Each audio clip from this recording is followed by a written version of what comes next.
Hello, नमस्ते. कसे आहात सगळे? छान ना? मी पण एकदम मस्त आहे. हा एक प्रश्न आहे, देवावर विश्वास ठेवावा का? देवावर विश्वास ठेवला की आपलं काही चांगलं होते का? नो डाऊट यंग मुलांना असं वाटणं साहजिक आहे. पण देव का नाही? आपण विश्वास ठेवला की आपलं चांगलं होत असते, हे मात्र नक्की. आता ॲक्च्युअली देव आहे नाही हे काही मला माहीत नाहीये, पण सम सुपर नॅचरल पॉवर आहे. Something is there beyond our control, हे मात्र निश्चित आहे. आता बियॉन्ड आवर कंट्रोल जे काही आहे त्या शक्तीला आपण नमन करायला पाहिजे. मग त्या शक्तीला आपण देव मानूया ना, काय चुकीचं आहे? आणि हे बघा, देवावर आपण विश्वास ठेवला की आपलं चांगलंच होणार आहे का?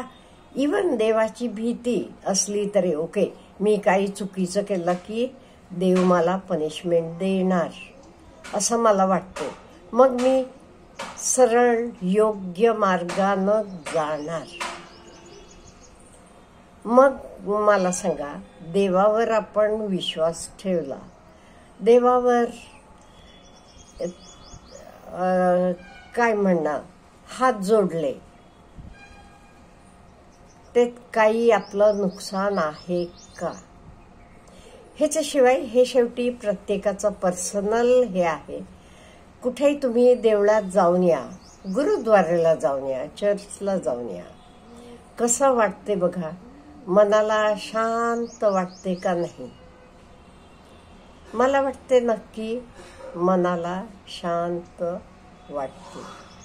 आणि कुठली गोष्ट ही काही नुसती अशी आली नसणार, काहीतरी त्याचं इन द बिगिनिंग मूळ असणार आहे.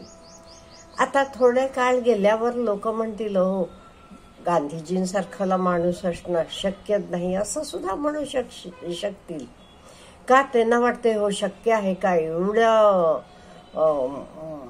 काय म्हणेन मी, मेंटली स्ट्रॉंग असणं. इंग्लंड सारखले देशाला गेले तर ते इंडियन पोशाखात गेले. आपण तेवढे स्ट्रॉंग आहोत का? नाही. म्हणजे थोडे वर्षानंतरचे लोकांना असं वाटेल, एवढेच का? आत्ताच्या मुलांना विचारा तुम्ही, त्यांना आश्चर्य वाटते. आपण पत्र लिहित होतो एकमेकांना, पत्रानंच आपल्याला खुशाली कळायची. तेव्हा आपल्याला फोन वगैरे नव्हता. आपल्या नातवंडांना आश्चर्य वाटते, हो असा पण काळ होता का? हे कशामुळे होते? म्हणजे एवढा काळ मध्ये गेलेला आहे.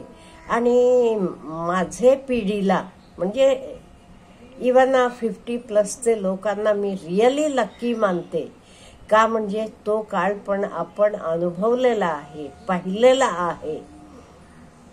पण आताच्या पिढीला माहित नाही. तर इवन पत्र लिहिणं, पत्रामुळे एकमेकांना जे काही पत्र आलं की आनंद मिळायचा, किंवा सुट्टी लागली की आपण कसं एकमेकांना पत्र लिहायचो, सुट्टीत कसा वेळ घालवायचा, ह्या सगळ्या काही गोष्टी का नाही हे खूप वेगळ्या झाल्यात.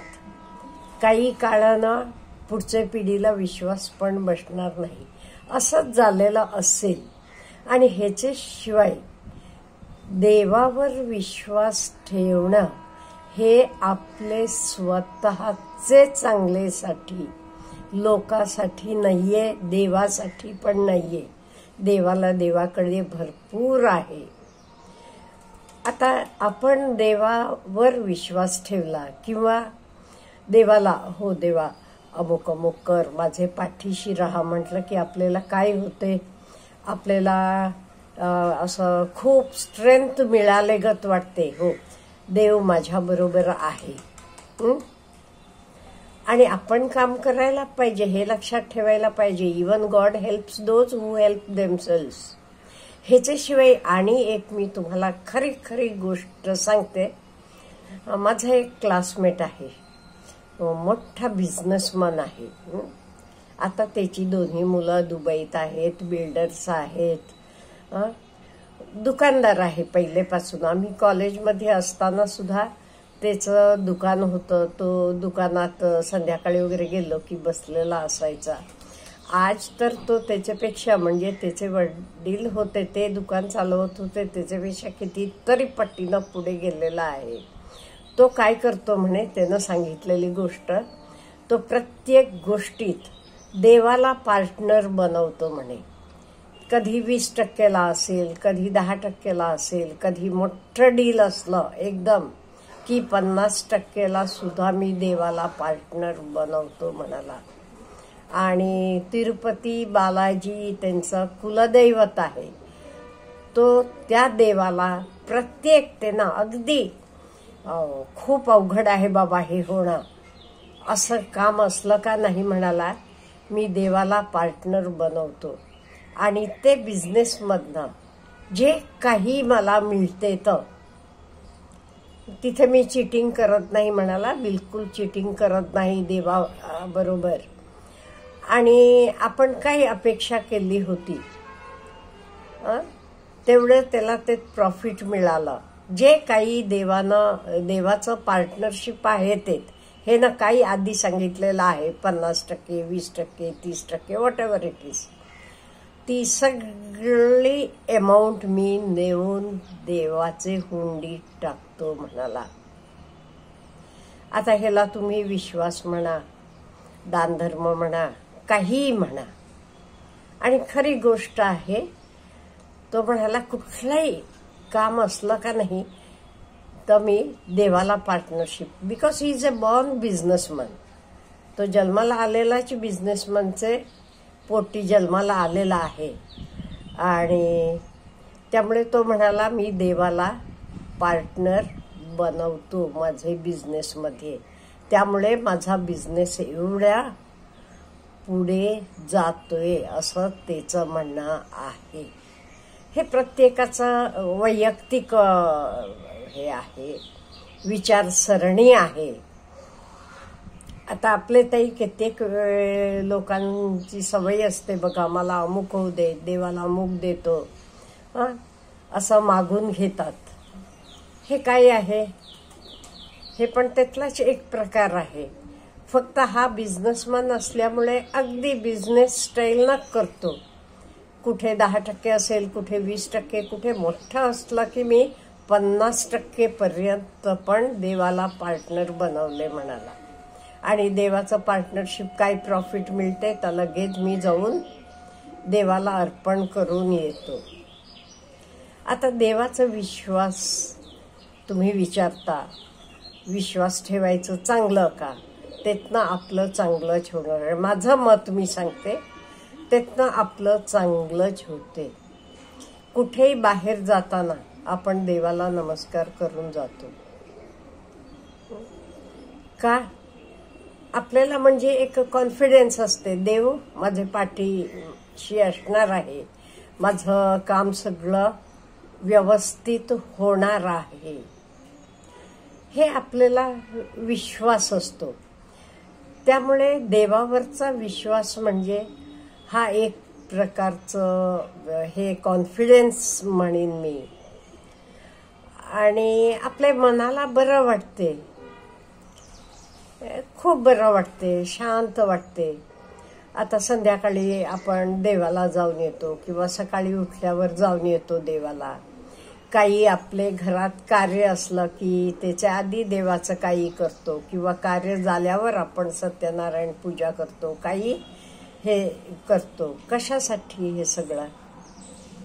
आपल्याला बरं वाटते. ह्याच्याशिवाय आपण 10 लोकांना जेवायला खायला घालतो, आपल्या हातनं दानधर्म पण होते. जे काही आपण मिळवतो तर सगळं आपल्याला पाहिजे असं नाहीये. ह्यातनं आपण थोडा लोकाला पण दान द्यायला पाहिजे. त्यामुळे माझं मत आहे फ्रीली मी आजी गप्पा मारल्यागतच बोलते तुमच्याशी. देवावर विश्वास ठेवणं कायम आपले स्वतःचे फायद्याचं आहे. स्वतःला त्यातनं चांगलं होते असं मला वाटते. शेवटी it is left to you. तुम्हाला काय वाटते? माझा तर देवावर विश्वास आहे. म्हटलं मी रोज आंघोळ करून आल्यावर आधी मी देवाला हात जोडते आणि नंतर बाकीचे कामाला लागते. त्यामुळे मला तर वाटते, मला तुम्ही विचारलात म्हणून सांगते, देवावर विश्वास ठेवा. त्यातनं आपलं स्वतःच चांगलं होते. आणि हे बघा, आपले कंट्रोलमध्ये नाही. त्या शक्तीला आपण देव मानलं की काय बिघडलं आहे का नाही? आपले फायदेच आहे. तर त्यामुळे देवावर विश्वास ठेवायला पाहिजे असं मला वाटते. Have a good day.